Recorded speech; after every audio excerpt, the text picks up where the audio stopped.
Hi ಎಲ್ರಿಗೂ ನಮಸ್ಕಾರ. ನಿಮ್ಮ ಮನೆಯಲ್ಲಿ ಯಾರಾದರೂ ಬಾಳೆದಿಂಡನ್ನ ತಿನ್ನೋದಿಲ್ಲ ಅಂದರೆ ಈ ರೀತಿ ಒಂದ್ಸರಿ ಟ್ರೈ ಮಾಡಿ. ಮಕ್ಕಳು ಸಹ ತುಂಬ ಇಷ್ಟಪಟ್ಟು ತಿಂತಾರೆ. ನೋಡೋಣ ಬನ್ನಿ ಹೇಗೆ ಮಾಡೋದು ಅಂತ. ಮೊದಲಿಗೆ ಸೋರೆಕಾಯಿಂದ ಚಪಾತಿ ಹಿಟ್ಟನ್ನು ರೆಡಿ ಮಾಡ್ಕೊಳ್ಳೋಣ.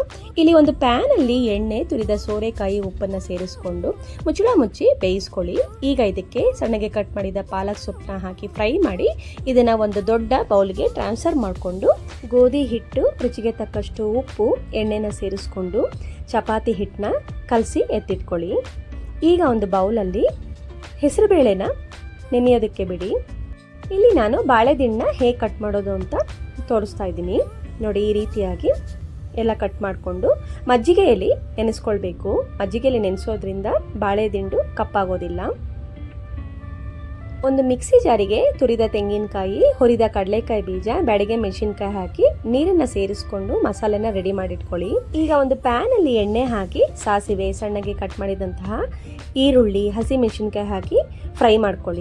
ಈರುಳ್ಳಿ ಸ್ವಲ್ಪ ಟ್ರಾನ್ಸ್ಪರೆಂಟ್ ಆದಮೇಲೆ ಈಗ ಇದಕ್ಕೆ ಕರಿಬೇವನ್ನ ಹಾಕೊಂಡು ಈರುಳ್ಳಿನ ಚೆನ್ನಾಗಿ ಫ್ರೈ ಮಾಡಿಕೊಂಡು ಇದಕ್ಕೆ ಶುಂಠಿ ಬೆಳ್ಳುಳ್ಳಿ ಪೇಸ್ಟ್, ಸಣ್ಣಗೆ ಕಟ್ ಮಾಡಿದ ಟೊಮೊಟೊ, ಅರಿಶಿಣದ ಪುಡಿ, ಒಂದು ಚಿಟಿಕೆ ಉಪ್ಪನ್ನು ಹಾಕೊಂಡು ಚೆನ್ನಾಗಿ ಫ್ರೈ ಮಾಡಿ ಈಗ ಕಟ್ ಮಾಡಿದಂತಹ ಬಾಳೆದಿಂಡನ್ನ ಹಾಕಿ ನೆನೆಸಿಟ್ಟ ಹೆಸರು ಬೇಳೆನ ಹಾಕೊಂಡು ಮಿಕ್ಸ್ ಮಾಡಿ ಲಿಡ್ನ ಕ್ಲೋಸ್ ಮಾಡಿ 2 ನಿಮಿಷ ಲೋ ಫ್ಲೇಮಲ್ಲಿ ಕುದಿಸ್ಕೊಳ್ಬೇಕು.